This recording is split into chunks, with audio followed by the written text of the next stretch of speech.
All right, we are on. I jumped the gun on a couple of videos ago and I had to re-record it, so that's why I waited. Okay, we are now at part 7 of the 13-part series of talking about each of the 13 teams that will be on Amazing Race 35, no quotation marks. And we're now up to Todd and Ashlie. Again, as a reminder, we're starting with the team I think will shit the bed in 13th place and then go up to the team that will cross the finish line in first place. So 7th place, I think, will be Todd and Ashlie Martin. Where the hell are they from? Where are they from? Damn it, I lost my part in my notes. That's not good. This is sloppy, Logan. This is sloppy. No, I don't want Ian Todd. I want Todd and Ashlie Martin. There we go. They're both from Chino, California. Now, much like with Petty, Texas, where I had that anecdote about Petty, I don't really have too many anecdotes about Chino. The only thing I know is that it got referenced in the song Original Prankster by the Offspring, 15 to Life in Chino. So I assume Chino, California is home to that prison that's referenced in Original Prankster. Original, yeah.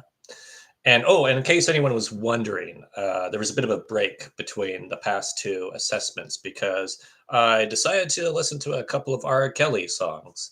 Even though I hate the guy for who he is as a person, listening to Fiesta and the Ignition remix, part 2 is still quite catchy. You know, pretty girl, I'm feeling you. I'm trying to get you to a hotel. Football coach, the way you got me playing the field. Let's see. So there was that. So Todd is a special ed teacher and Ashlie is a hospitality account manager. And just like I said with whoever was the analytics person, hospitality account managers, not much data on how they do well historically on the Amazing Race. Sorry, I just it's not something I researched. We have had a couple of special ed teachers, and I think they have done quite well on the Amazing Race, but I could just be making that up and bullshitting you right now. Let's see. So apparently Todd is really tall. Like he's apparently as tall as Mitchell Olsen from season 2 of the American version of Survivor. In fact, Todd is so tall. How tall is he? He could be the center for Team Canada in the Olympics in basketball. That's how tall he is. Todd and Ashlie are high school sweethearts who met at age 15. Hopefully, they're much better than previous high school sweethearts, such as CJ and Libby, hashtag Team Tuskegee, who are on season 26.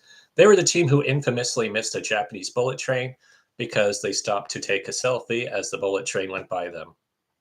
One of those moments on the Amazing Race that seemed ridiculous then and seems 10 times more ridiculous now. So, of course, as I always say, if 1 out of 2 teammates is a teacher, they tend to be very well-rounded in different skills, nunchuck skills, computer hacking skills. Teams that cross the finish line first need to have skills. Yeah, that was a Napoleon Dynamite reference. You're welcome. You're welcome. I think they might be fitness influencers. They could be. They look like they could. They're sure fit as fuck. I can tell you that right now. Yeah, that was too strong of language again there. But maybe they don't influence anything. They don't influence anybody. They can't even influence a cat or a dog or a little teeny rabbit. Who knows? They seem like a well-rounded team.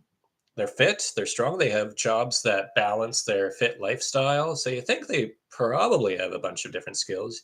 Plus, they're in that magic age range of being in their 30s. So that a lot of teams that win are couples in their 30s. So you think they will do well there. In fact, I just saw on their Instagram, because I obsessively follow everybody on Instagram, they went to the same cenote that I did back in December. And if you're going to the same places as freaking Logan, TARstorian, Saunders, who has been to 63 countries around the world, you're probably traveling to the right places that will prepare you for the Amazing Race. And yeah, I think they're going to do quite well. Another reason why I think they also went to the same cenote as I did in Mexico is because maybe they've been following me for a while. And also because maybe they've been traveling a lot to just throw it in the face of whichever team wins season 36 of Amazing Race, because if you're on season 35, you know you're going to get the $1 million within about 10, 11, 12 weeks, depending if they do double episodes. So you know you can start spending some of your money because you know you're going to get a big fat paycheck in a couple of months. And they know that the team saw in season 36, who filmed several months ago, probably have to wait a whole other year or a very long time to get their paycheck. So it's more of a, ha ha, look at us spend money. You can't. You suck. You have to wait all this time. Don't you feel foolish? You can't spend your money because you might not get your paycheck for another year and a half or 2 years. Yeah. So they seem like they'll do well. We're in the range of teams who I think might not have too many weaknesses. So I feel like we're splitting hairs at this point. I don't know if Todd has too many hairs that can be split, though. He's getting to that age, that's for sure. Yeah, the only thing that stopped me from ranking them higher is that Todd didn't have a sweet ass beard that a tiny Donkey Kong could swing from. Otherwise, I would rank him higher. Oh, another reason why I also rank them a bit lower is because when you're that tall, in contrast to other teams on the Mason race, your height can be a disadvantage, whether you're really short or really tall. It's just for certain tasks that can happen.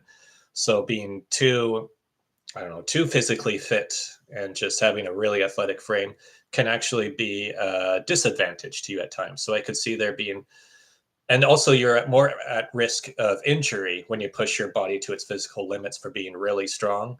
That's when you get your quad pulls and your, ankle rolls, your Tootsie Rolls. Nope, that's a rap song. So you're a bit more prone to injury. So I could see them having some sort of ridiculous injury, maybe a knee injury. I hear Amazing Race loves to do a lot of confessionals about knee injuries as of late. That could be a possibility. So yeah, I'm going to go through these last few a bit quickly because we are running out of time. I feel like Jack Bauer in a season finale, minus, saving the world or saving the United States of America. Yep, Todd and Ashlie, I think they're going to do well. I think they'll be the Mendoza line for this season. They'll be our lucky number 7. Mainly because I looked at a lot of spoilers. Nah, just kidding. As always, I'm screwing with you. I didn't look at any spoilers. If I'm right, I'm a genius, and everyone else can suck it. All right, let's get to our next team very soon.